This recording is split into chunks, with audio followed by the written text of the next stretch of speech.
Hi, Yellow Chair listeners. My name is Helen Garcia, and I am the podcast producer here at Yellow Chair Collective. You've probably heard me from past episodes before transitioning into Linda and Sujan as hosts.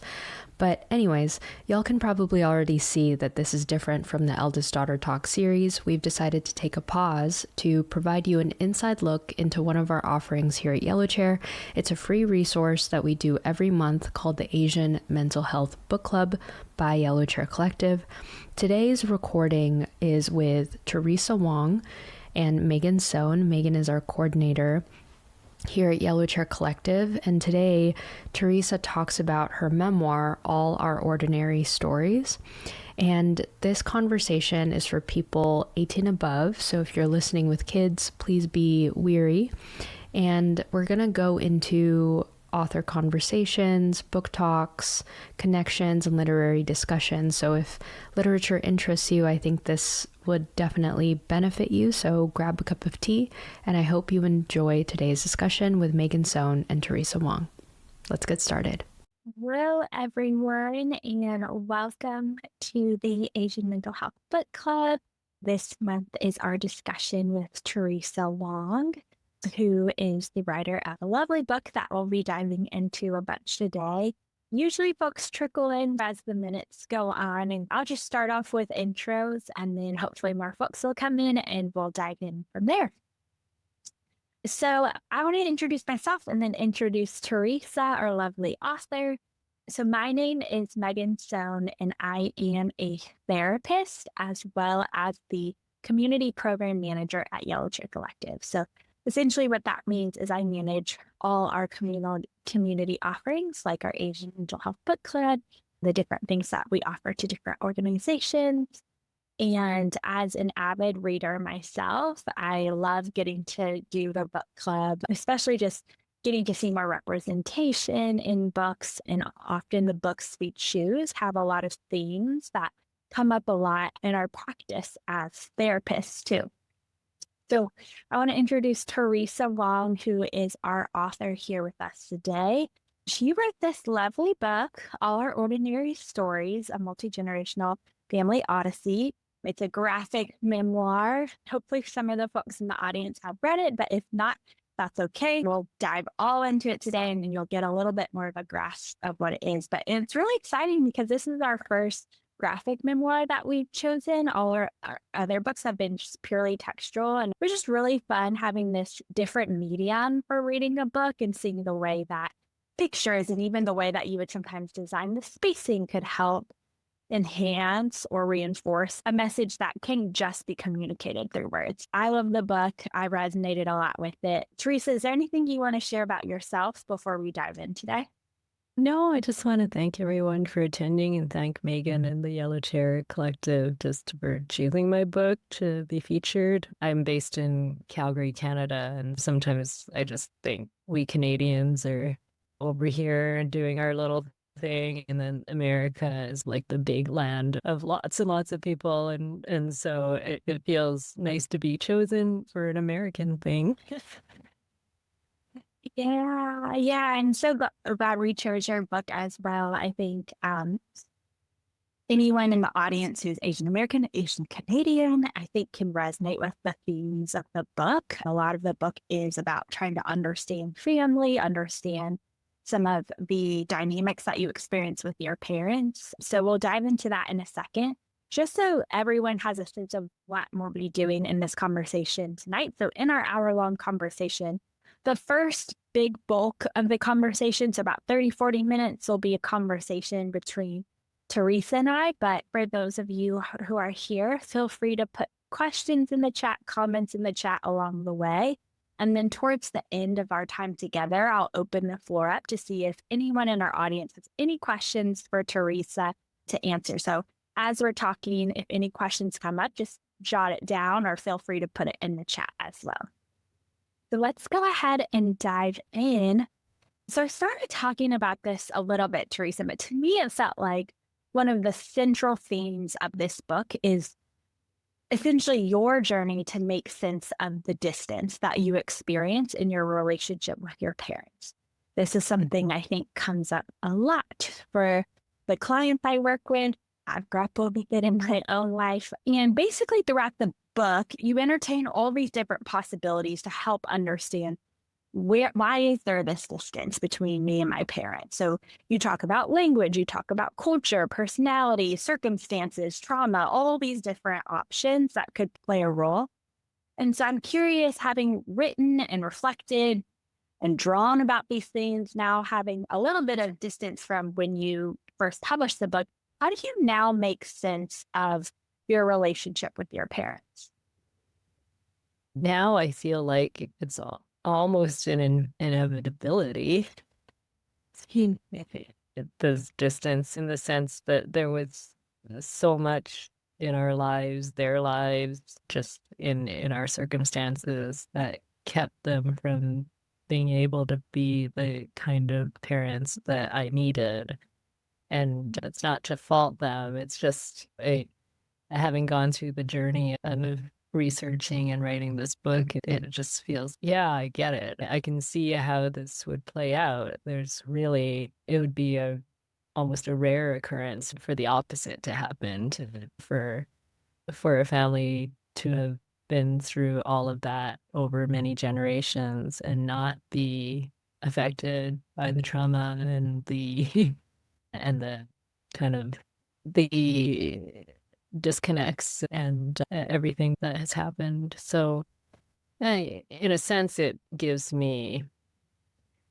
resolve everything that that I feel about my relationship with my parents, but it certainly sets me more at peace with what has happened and the nature of our relationship. I really feel like I'm more forgiving and more understanding because I now understand where they came from and also the past before them.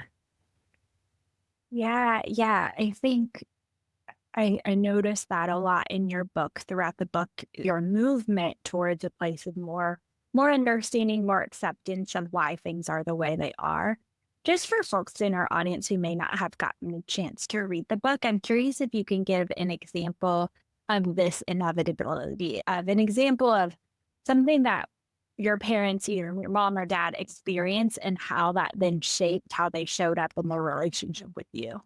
Yeah, I think there's a section of my book where I talk about going many generations back and talk about the historical forces that kind of kept my family apart, or kept breaking up my ancestors' families. And at one point I realized that my family, like my generation, is the first generation in 100 years where there was a father at home, because my father's father had been sent to communist labor camp when my father was young, and he never actually left.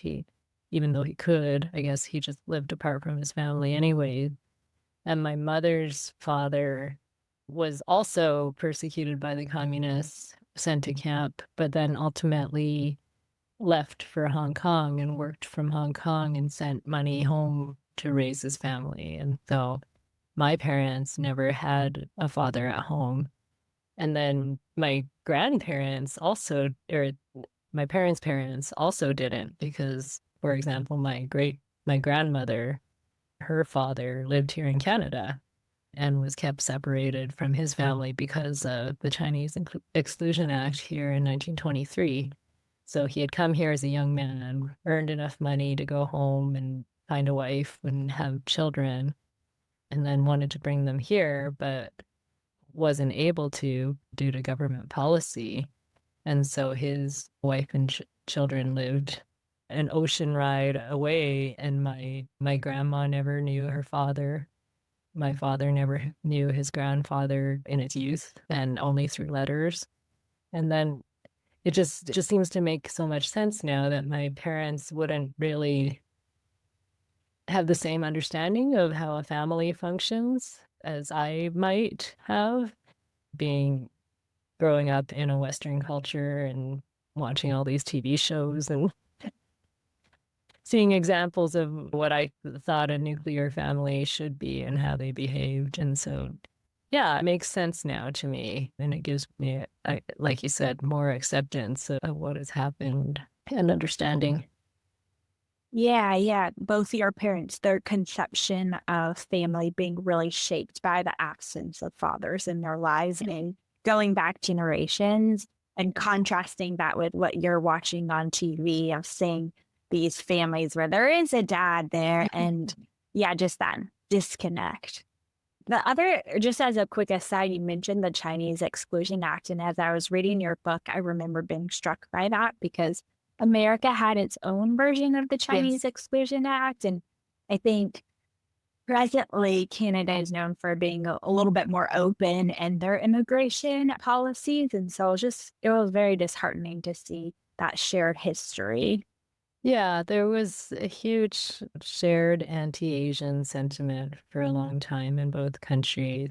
And Canada is just came along later than the US. And so we also brought people here from China to build a railroad and expand west. And it just was a little bit later than the States. And then our Exclusion Act came later as well, after that railroad was complete. And so yeah, I think for the Chinese diaspora and maybe all Asian diaspora, it's still very much uh,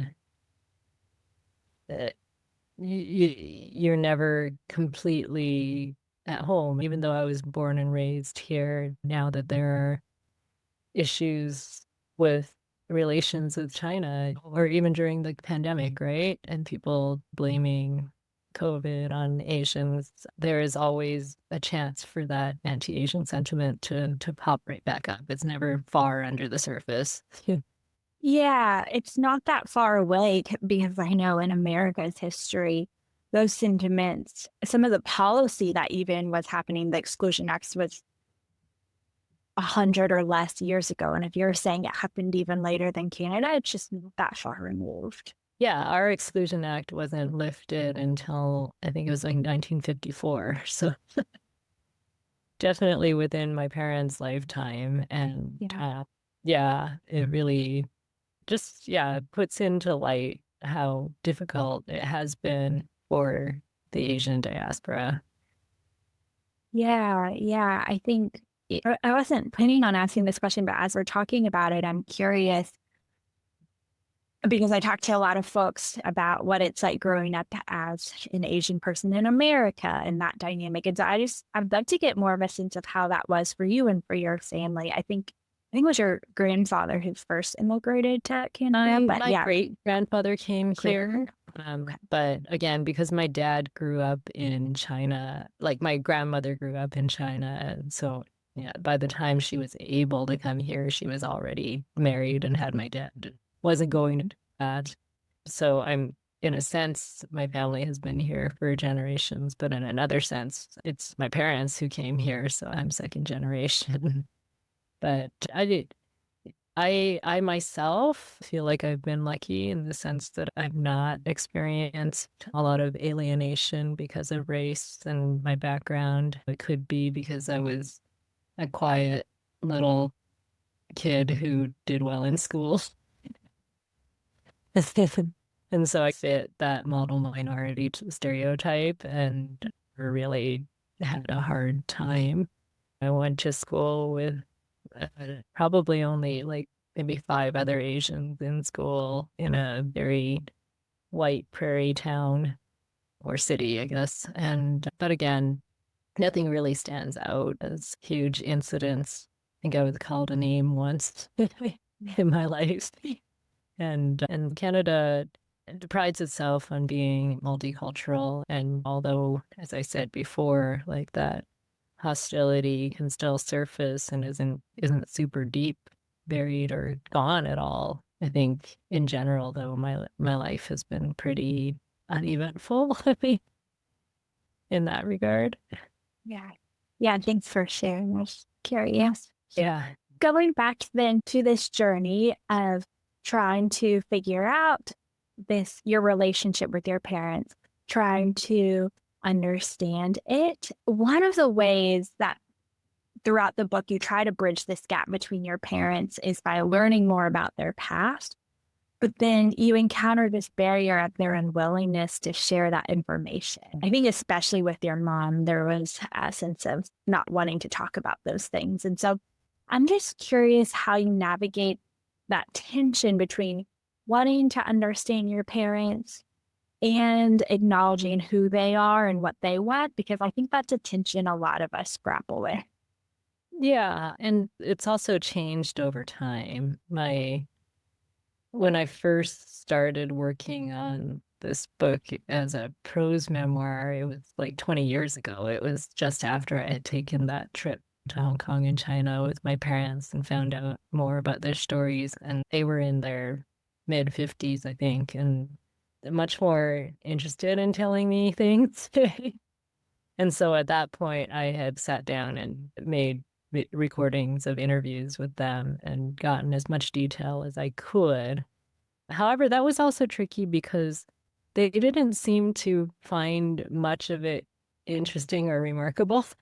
Right. That's why my book is called All Our Ordinary Stories, because they just think that people just did that. This is what people did back then. And they knew bunches of people who did that, like who slammed from China to Hong Kong and escaped the communists and also immigrated to the West later. And they never see it as a sweeping epic story as I do. Because they're like, this is just what happened. It's boring. But then later on, when I was working on this version of the book just a few years ago, my mom had gone through a lot, like mental health wise, and she was less able to talk about it. It made her cry when I brought it up, like when she tried to do another interview with me. And at that point, I realized like I didn't feel comfortable pushing any further.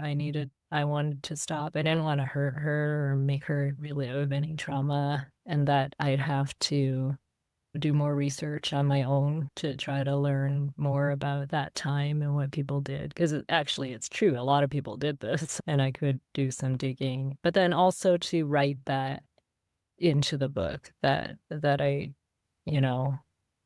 couldn't, that it's very difficult to ask your parents to relive like their worst moments so that you can tell a story, like and to be really honest about that, and to, I guess, acknowledge just the absences that will probably never be filled in, and to really let that go too.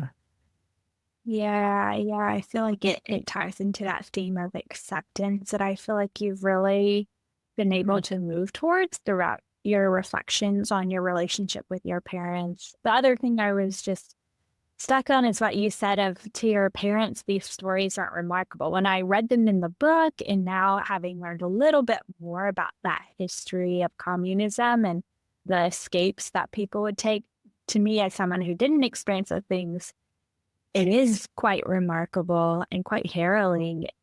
But I think it just highlights our sense of what's normal, what's ordinary is so relative. For them, this was their lives, and this was what they saw other people doing, and they probably processed it with others. They did it with other people, and so there wasn't a sense of uniqueness, whereas in contrast with our lives, it feels so set apart. Yeah, for sure. Yeah. Another aspect of maybe their reticence, or I've heard this, I don't know if it's just my parents or maybe a lot of that generation, is that some people, some Chinese people or Asian parents just don't like to think about the past. Not even just trauma related, not necessarily trauma related, but just life's good here and now. We have enough to eat. We're doing fine. Like, why dwell? Like, which is interesting too. Yeah. I'm not exactly sure what the basis for that is, but I almost wonder, at least I've encountered in my own family and with some other folks, this sense of this cultural sense of it's to not really focus on anything negative, anything sad or hard and instead just focused on the positive. And so I almost wonder if that's a piece of it too. If there's a sense of, okay, now let's not go back to the past where there's these hard moments or difficult moments that were really sad. Yeah. Yeah. You also touched upon a minute ago, Teresa, about your mom's mental health, her experience with depression. And I was just struck when I was reading that part in the book where after your mom began experiencing depression, you tried recommending these things that you thought would be helpful, things like doing fitness classes or certain sleeping tips because she was having a hard time sleeping, but then she refused those suggestions. And I think that's a really tricky yet common dynamic a lot of us have navigated before, which is the frustration and desperation of wanting to help someone we love who we feel like isn't taking the best steps to benefit themselves. And so I'm just curious, like, how would you advise other people who are facing that same dynamic of wanting to help, but then realizing that help isn't necessarily accepted? I don't know if I have advice. But having been a sufferer of depression and specifically postpartum depression in the past, I do understand that you can't make someone snap out of it and just tell them what to do and they'll do it, because at that point in time their brains aren't ready for that. Like, they're sick and you can't just tell a sick person be well. And so I think just having extra empathy, trying to be there for the person in a way that they're willing to accept, because you can't control someone's life for them, obviously. I don't know. I really don't know if what I did was right for my mom. What happened, for those of you who read the book, is I just let it go because I had a baby, two other small kids, and so I just stopped. And she's no longer in acute depression, but she has also never been the same since then. Is a bit reclusive and doesn't really leave the house that much. But I think I have come to accept that's just part of who she is now, and that doesn't mean I can't spend time with her and try to help her in any way that I can. Yeah, again, it's that acceptance piece. I think also recognizing we can't force people to do things, of trying to give people their agency as hard and as painful as that might be. Yeah, I think it's a really difficult process, but it sounds like in your acceptance work, you've been able to find more peace. Yeah, I think so. I don't think I'll ever be like, these feelings won't really ever be resolved.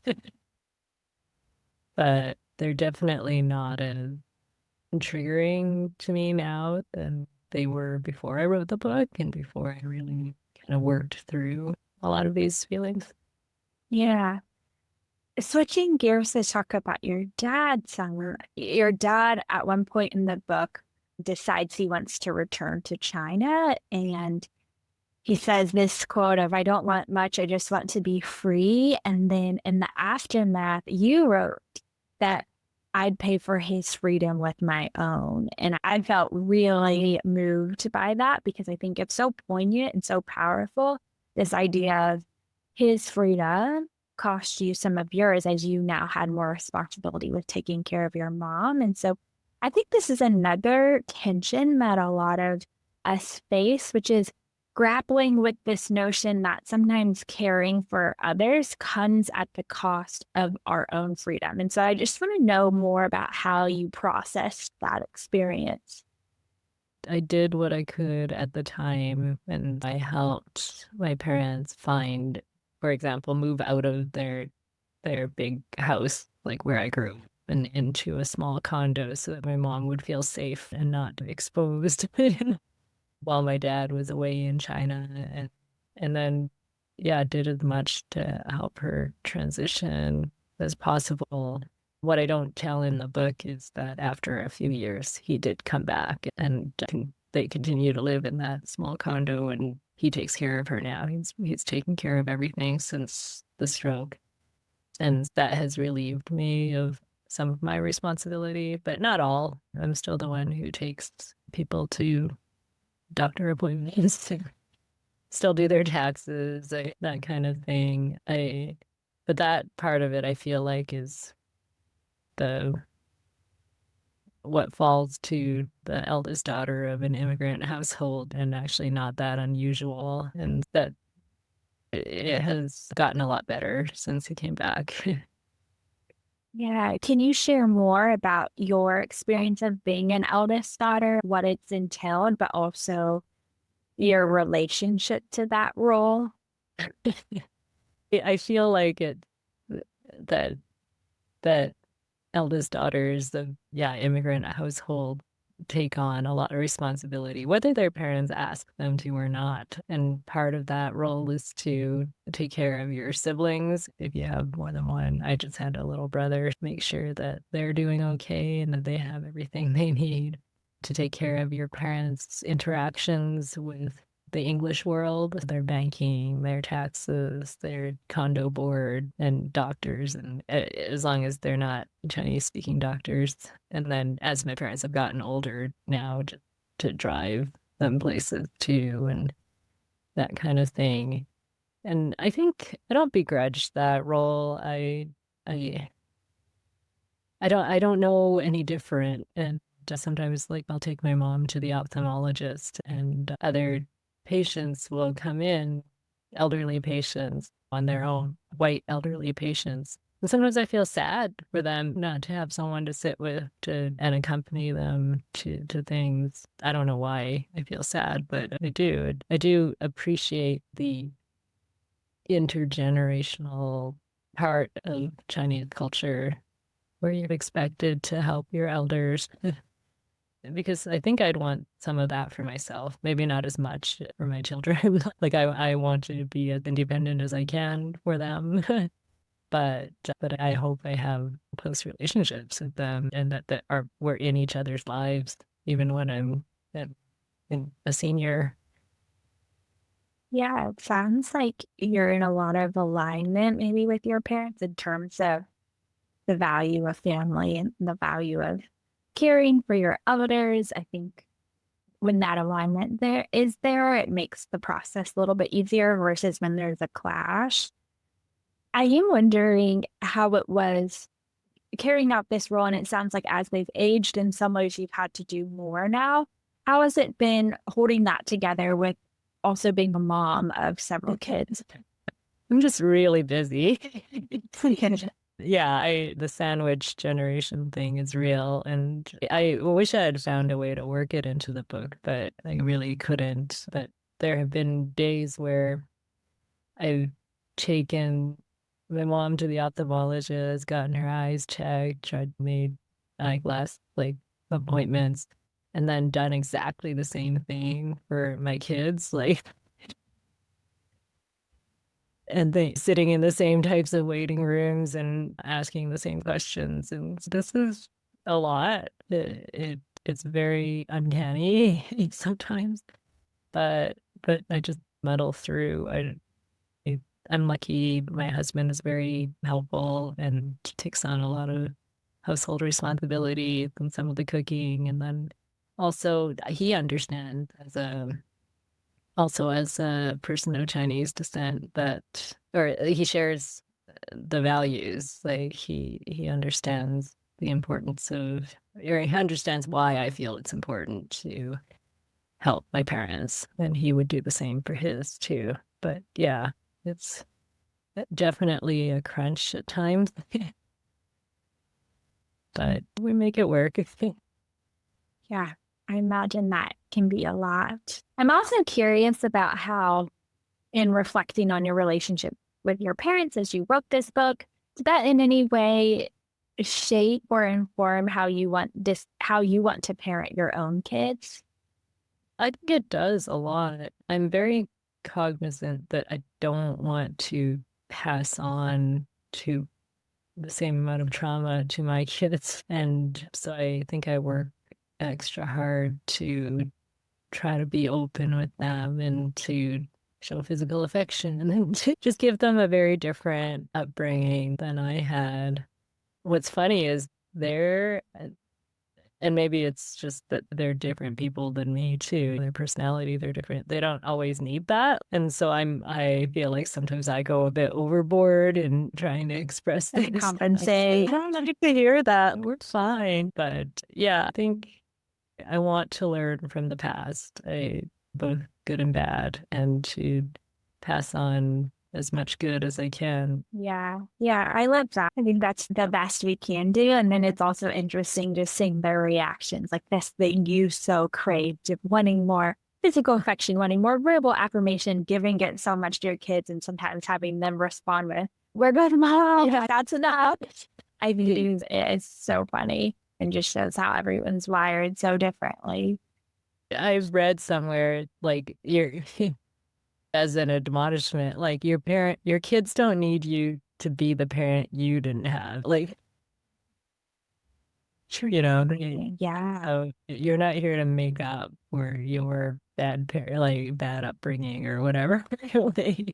So it's more to pay attention to what they actually want from you.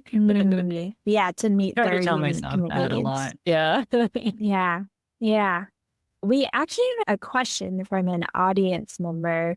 First, they gave lots of high praise for the way that you shared your story in this really artistic and moving way. And their question is, do you have any advice for any writers or artists out there who aspire to tell their family's stories in a way similar to how you've done it?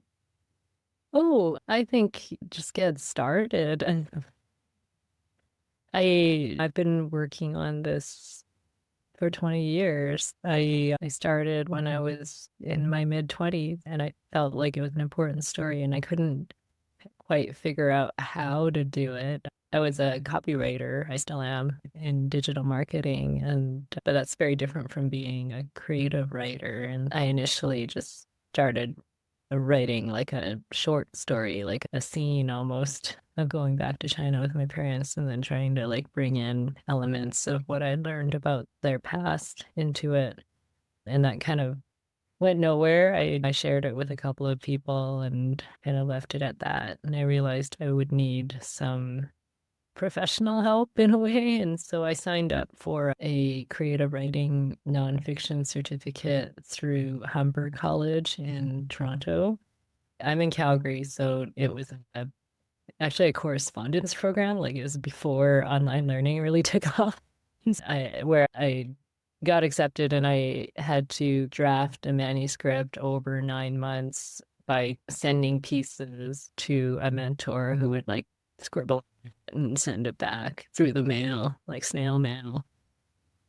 And so these days, I feel like it might be a little easier for you to find online writing classes or and not all are great, but if you find the right one, it'll help you generate more work and help you shape your story better. And then I had a manuscript, but it wasn't one that was really working.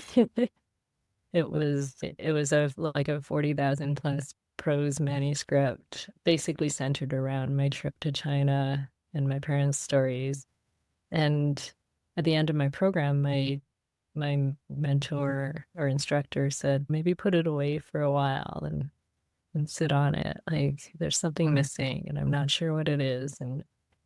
And so I did. I put it away, and then I had 3 kids in 5 years. And laugh when I say this, but I needed that. Like, I needed to become a mother myself to really, that was one of the missing parts in the story. Was it gave me a very different view into my parents' lives and our family life. And then the other missing part was I found a medium in graphics that I hadn't before. And so I wrote a book in between, right? I wrote another book called Dear Scarlet, which is a graphic memoir about postpartum depression, and wrote and drew it, even though I didn't think I could draw that. And that kind of made me come back to the original prose manuscript and go, I think I could solve a lot of things just with drawing, actually. It would make for a better book. And so those two things combined finally brought this book to life. And It's a long journey. It sounds like a long time, right? 20 years. I hope it doesn't take you 20 years. But if you start now, it'll be sooner than if you start later. And seek out. Almost every city has, if you have some writing and you want to learn how to write better, lots of cities have like libraries that have writers in residence who will read pages for free and give you feedback. Lots of universities do that too. If you can't afford to take a writing class, you can maybe see if you can try to join a writing group just to get feedback. The most important thing is to start getting some feedback on your writing so that you can figure out ways to make it better, make it easier to understand or more interesting or more engaging. Yeah, and I also teach comics at Gotham Writers Workshop, which is a writing school based out of New York, but they do a lot of online courses too. And so I can vouch for them. I don't teach memoir, but I know they're memoir, like everyone who teaches there are published writers who want to share their craft. And the courses aren't super unaffordable. They do cost money, but they're not in the thousands. They don't have to go get an MFA to do that. Yeah, it's a great question. If other folks have any follow-up questions, or if you want to ask a question, please put it in the chat, or you're welcome to unmute yourselves, come on video, whatever you feel most comfortable with. But we would love to hear more questions from the audience too.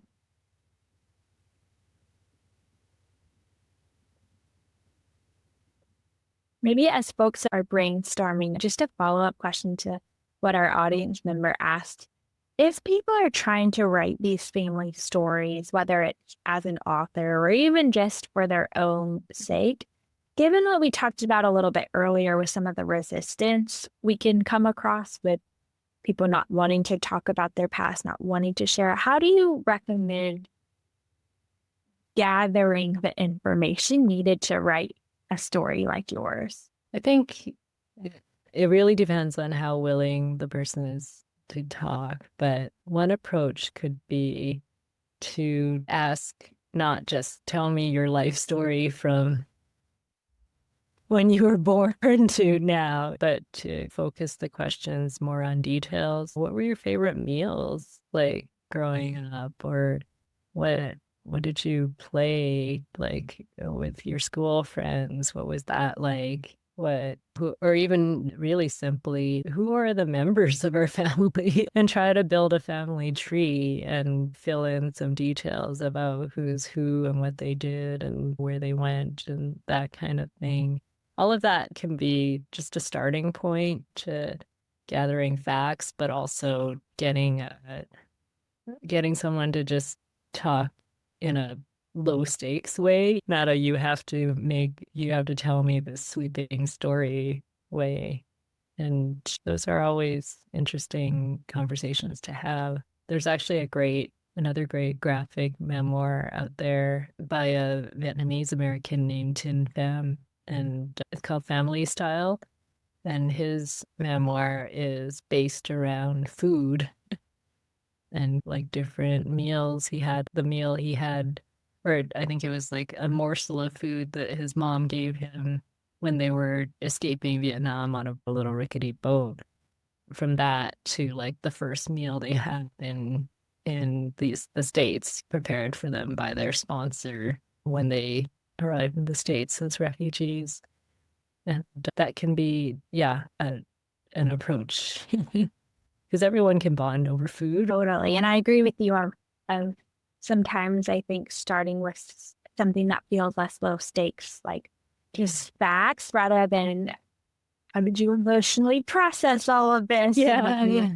I think can feel safer and a little bit more of an ease in, or talking about something like food can feel safer too. And so I think that's a great suggestion for how to approach some of these conversations.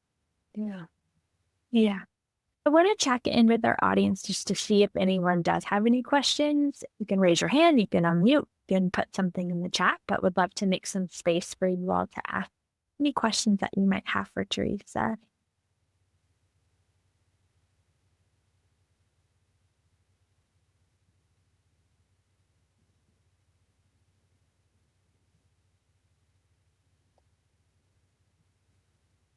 Hi, Teresa. It's Michelle. I just wanted to know, was the memoir your first project that you wanted to do and then you branched off to do fiction and other things? Or did you always know you wanted to be a writer and then just explore different genres? No, this memoir was the thing I wanted to write. And 20 years ago, I took this trip with my parents and I realized that I wanted to do a book about them.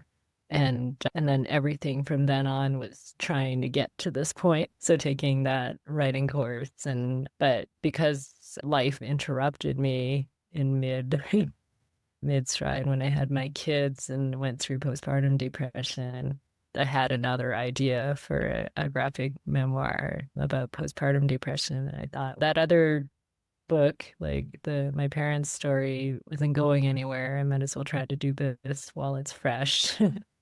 And I didn't expect that it would change me and change the medium in which I worked. But I'm really delighted that I've discovered like the graphics medium, comics, and it really did give me a real fresh perspective when I went back to this original project. And in a sense, I could be done now. Like sometimes I think that is I've done I call this the book of my heart. This is what I set out to do and I've accomplished it. However, in the meantime, I've discovered I like making books and I think I will continue as long as people are interested. And does that answer your question? I love Denison Avenue. So I haven't read your memoir yet. I was wondering how your mom or your parents or your family responded to the book. Denison Avenue isn't my book. Is that? Oh, okay. I was wondering how your parents responded to your memoir. Okay. Yeah, they were my parents. So I showed them a copy of the manuscript before I sent it in to my editors. And I did that not to ask them permission, but to not surprise them, because I don't think they knew I was doing the book, but I don't think they understood the scope of it. And I didn't want my mom to just open the book and basically see herself as a stroke patient in the hospital when I told them I was writing about their escapes. And I showed them every page. They don't read English. I had to walk them through each panel and just say, this is what's happening. This is what I was writing about. And then partway through, my dad got impatient and bored. And said, yeah, I've lived this. I don't need to know. He went away and started making lunch. And my mom pointed out a couple of errors, I guess. There's a scene when she's coming out of the rice paddy on the commune, and I had drawn her with shoes on. We don't wear shoes in the rice paddy. We went barefoot. And so I fixed that. And so I did, and I took those things as tacit approval, like that they weren't too offended by it and weren't opposed to me publishing this. Although my mom also said, I don't know who is going to read this. I said, I wish I could put that on the cover, actually. Like those blurbs, like, who is going to be interested in this? Teresa's mom. But yeah, they were very much themselves. I think they're proud of me. I don't know. We really don't talk about that much.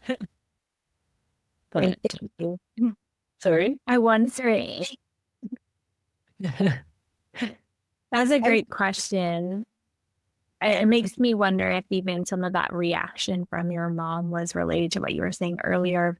For both your parents, they see their own stories as so ordinary, and to have it written about, there's a sense of who wants to read our stories? They're so ordinary. But someone just put in the chat that they loved this book, and I know, which is so lovely. And they were asking about you previously talked about in your newsletter feeling imposter syndrome even after publishing these two books. And so how do you navigate through those feelings that ebb and flow? I don't know. I think the main thing for me is I really enjoy writing and I really enjoy drawing. And the biggest thing for me is to keep doing those things, whether I feel like I'm an imposter or not. and to just allow myself to be open and make mistakes. And the work in my head is always better than what I can do on paper, on screen, and just realize that that's a condition of for many artists, and that's always going to be something nagging in the back of my mind, but not to let that prevent me from doing my work either, and to just keep trying things. And I have been very lucky. I feel like people have received both my books really well, and they've gotten attention and been nominated for awards and things, and that's all just a bonus, really. Like, when it comes down to it, the pleasure is in doing the work. It was in compiling these stories, doing research, trying to tell the story in an artful way, both in words and pictures. And as long as I can anchor myself to that, like, I think it's the main thing. Yeah, I love that. It sounds like twofold of trying to enjoy the process, but then crucially, even if those imposter feelings are there, to not let it stop you from doing the work, which I love. There's another question that just popped into the chat on, do you have any tips or resources on researching family histories or genealogy, especially for someone who doesn't speak Chinese? I don't have a lot of tips, but I will tell you there's a part in my book where I talk about trying to find my great-grandfather's documents in the Library and Archives of Canada, and how frustrating that was, and I couldn't get anywhere. And what happened in the end was I published that part of the book as an excerpt, as an online piece on CBC News, which is our kind of national broadcaster. And someone reached out, and she was a part of a Facebook group for Asian Canadian genealogists and doing a bunch of work in that area where they were trying to find records, catalog them so that it'd be easier for people to search for their ancestors. So this is only Canadian, unfortunately. However, I'm sure there must be Americans who are doing the same thing. And as much as I'm iffy on Facebook, Facebook groups often are really good communities. And when I joined that group after my book had already been accepted by the publisher, so I couldn't change anything. But I approached the group and I gave them my great-grandfather's name and some detail. And literally 4 hours later, they had the documents. And so, yeah, they pointed me exactly to where I needed. I have now copies of they were called CI9s, and which they were travel documents when my great-grandfather left Canada to go to China to get married and have kids. And I have pictures of him now from that time, like his headshot, mugshot. And I'm so grateful that groups like that exist. And also there are people at various libraries and universities who are doing this kind of work too. So if there's like a library or university near you that has an Asian studies department, they might be able to point you in a direction. One of the first people I had reached out to was a genealogical librarian at the Vancouver Public Libraries, because Vancouver has a large Asian Canadian population, and so they had a specific librarian who was trying to help people. So I know that's not helpful for a lot of people who don't live in centers where there are a lot of Asians, but that's where online comes in really handy. Yeah, it's great advice. I'm mindful of time. I think we have time for a quick question. Michelle, did you have a question? Because I saw you went back on video. I do, but I don't know. You can be quick as you can be. I just wondered what the process was like for you to find a publisher. Did you have to query, or did somebody come after you, or how did that work? Yeah, this was my second book. So I actually went with the same publisher who had done my first book. But yes, with my first book, I had found an agent, queried agents, found an agent, submitted to a bunch of publishers through that agent, got rejected by all the publishers. My agent dropped me, and then found an indie publisher in Canada who was interested. And then in the process of doing a deal with that indie publisher, got a new agent. And so my current agent went out on submission with this book, and we didn't have to go with my original publisher, but we did, mainly because he is Chinese Canadian, and I had a good experience with that press. Like, it's a small press out of Vancouver, just like 6 people, but they really care about putting marginalized voices out there. They really throw their weight behind every book that they publish. And so I was so pleased to just be a part of that. They really believe in what they do. It's not a big publisher like HarperCollins or Random House or whatever, but I feel like I got a very personal touch like through them.